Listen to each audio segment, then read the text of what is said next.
Segundo Samuel, capítulo 20. O luto de Davi. Informaram a Joabe que o rei estava chorando e se lamentando por Absalão. Para todo o exército, a vitória daquele dia se transformou em luto, porque as tropas ouviram dizer: o rei está de luto por seu filho. Naquele dia o exército ficou em silêncio na cidade, como fazem os que fogem humilhados da batalha. O rei, com o rosto coberto, gritava: ah, meu filho Absalão! Ah, meu filho Absalão! Meu filho! Meu filho! Joabe repreende Davi. Então Joabe entrou no palácio e foi falar com o rei. Hoje humilhaste todos os teus soldados, os quais salvaram a tua vida, bem como a teus filhos e filhas e das tuas mulheres e concubinas. Amas os que te odeiam e odeiam os que te amam. Hoje deixastes claro que os comandantes e seus soldados nada significam para ti. Vejo que ficaria satisfeito se hoje Absalão estivesse vivo e todos nós estivéssemos mortos. Agora vai e encoraja teus soldados. Juro pelo Senhor que se não fores, nem um só deles permanecerá contigo essa noite. O que para ti seria pior do que todas as desgraças que já te aconteceram desde a tua juventude. Então o rei se levantou e sentou-se junto à porta da cidade. Quando o exército soube que o rei estava sentado junto à porta, todos os soldados se juntaram a ele. Davi retorna para Jerusalém. Enquanto isso, os israelitas fugiam para casa. Em todas as tribos de Israel, o povo discutia, dizendo: Davi nos livrou das mãos de nossos inimigos, foi ele que nos libertou dos filisteus, mas agora fugiu do país por causa de Absalão, e Absalão, a quem tínhamos ungido rei, morreu em combate. E por que não falam em trazer o rei de volta? Quando chegou aos ouvidos do rei o que todo o povo de Israel estava comentando, Davi mandou a seguinte mensagem aos sacerdotes Zadok e Abiatar: perguntem às autoridades de Judá: por que vocês seriam os últimos a conduzir o rei de volta ao seu palácio? Vocês são meus irmãos, sangue do meu sangue. Por que seriam os últimos a ajudar no meu retorno? E digam a Amasa: você é o sangue do meu sangue. Que Deus me castigue em todo rigor, se de agora em diante você não for o comandante do meu exército em lugar de Joabe. As palavras de Davi conquistaram a lealdade unânime de todos os homens de Judá, e eles mandaram dizer ao rei que voltasse com todos os seus servos. Então o rei voltou e chegou ao Jordão,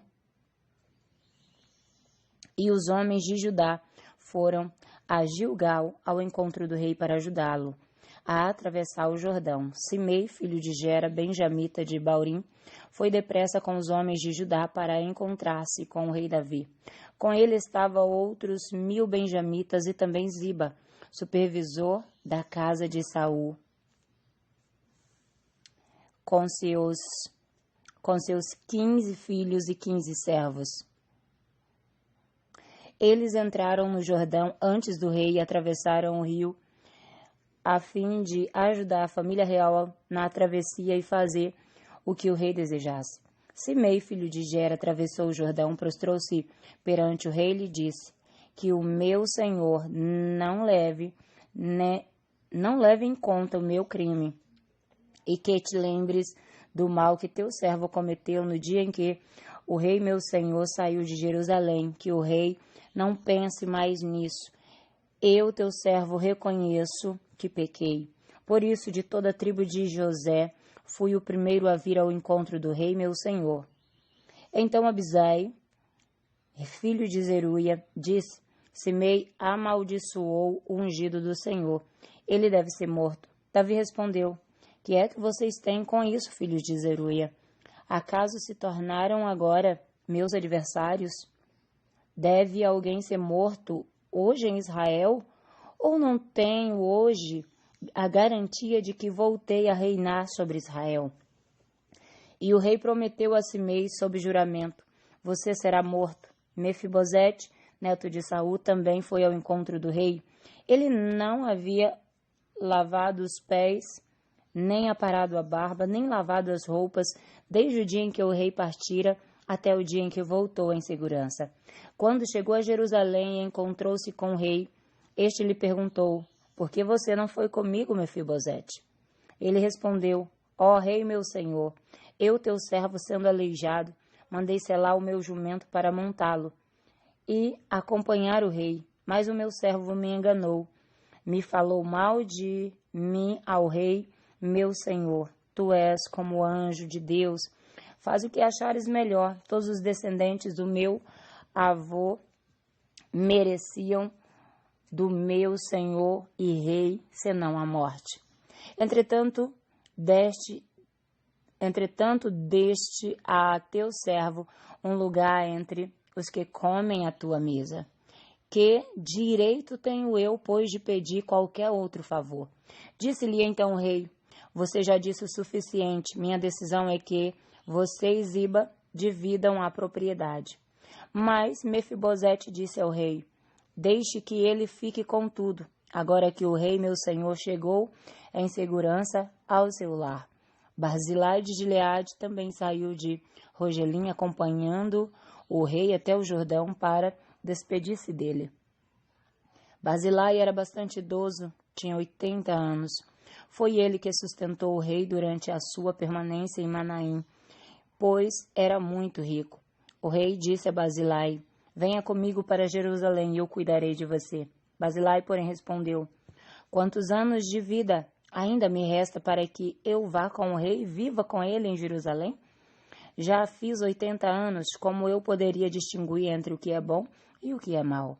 Teu servo mal pode sentir o gosto daquilo que come e bebe, nem consigo apreciar a voz de homens e mulheres cantando.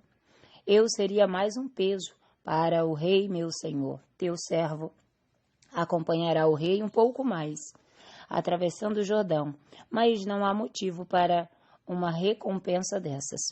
Permite que teu servo volte e que eu possa morrer na minha própria cidade, perto do túmulo de meu pai e de minha mãe. Mas aqui está o meu servo Quimã, que ele vá com meu senhor e rei.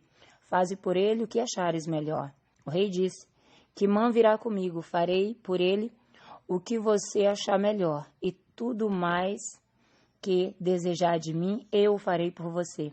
Então todo o exército atravessou o Jordão, e também o rei atravessou. O rei beijou Barzilai e o abençoou, e Barzilai voltou para casa. O rei seguiu para Gilgal, e com ele Quimã, todo o exército de Judá e a metade do exército de Israel acompanharam o rei. Logo, os homens de Israel chegaram ao rei para reclamar: porque os nossos irmãos, os de Judá, sequestraram o rei e o levaram para o outro lado do Jordão, como também a família dele e todos os seus homens. Todos os homens de Judá responderam aos israelitas: fizemos isso porque o rei é nosso parente mais chegado, porque vocês estão irritados. Acaso comemos das provisões do rei ou tomamos dele alguma coisa? Então os israelitas disseram aos homens de Judá: somos 10 com o rei, e muito maior é o nosso direito sobre Davi do que o de vocês. Por que nos desprezaram? Nós fomos os primeiros a propor o retorno do nosso rei. Mas os homens de Judá falaram ainda mais asperamente do que os israelitas. Amém. Que Deus te abençoe. Um forte abraço da missionária Deus Irene Oliveira. Shalom Adonai.